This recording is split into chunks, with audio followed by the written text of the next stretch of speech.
Honorable Filtane. The big cry out there, Honorable Minister, is we want what is rightfully ours.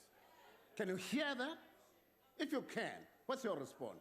Well, I do understand that you're operating in a very, very difficult environment in the sense that the ANC government has got no collective political will to get our land back. That is the environment. So I pity you. I would never take your post if never were to be offered one.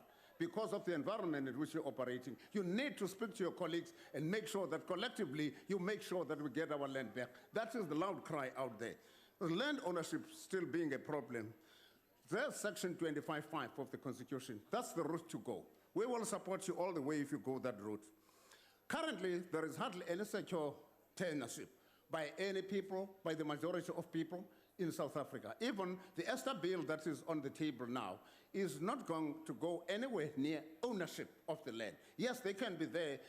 Do you mean that, Minister, under stewardship, we must tolerate a situation where 3 million people who work on the farms are permanent lessees of the land with not even written lease agreements? That is definitely not secure, Minister. Something drastic needs to be done. And now, economic development for these people is seriously hampered. They can't move. And so are so many who are not even on farms under your stewardship.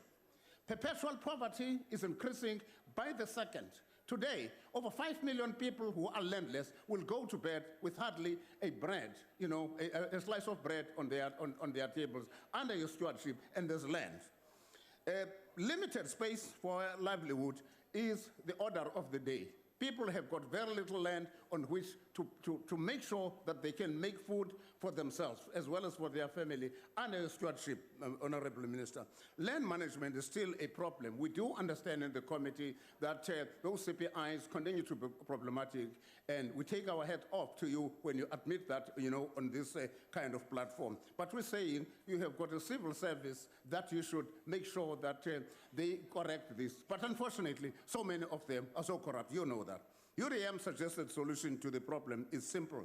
Government of the day must take the necessary steps to make sure that as much land is returned to the people as soon as possible. It is as simple as all that. When that is done, people will then decide what to do. But again, going back to the issue of poor land management, if already 11,000 hectares have been sold back to whom I cannot guess by the CPAs themselves, that means that the sense of ownership has not been inculcated in the people's minds. That may not necessarily be your fault. It is every politician's call to do that. I would readily admit as a member of the UTM, but this is the route that the ruling party, the majority party, should be taking to make sure that we get a fair share of what is God given to us. We thank you for the opportunity. Bye.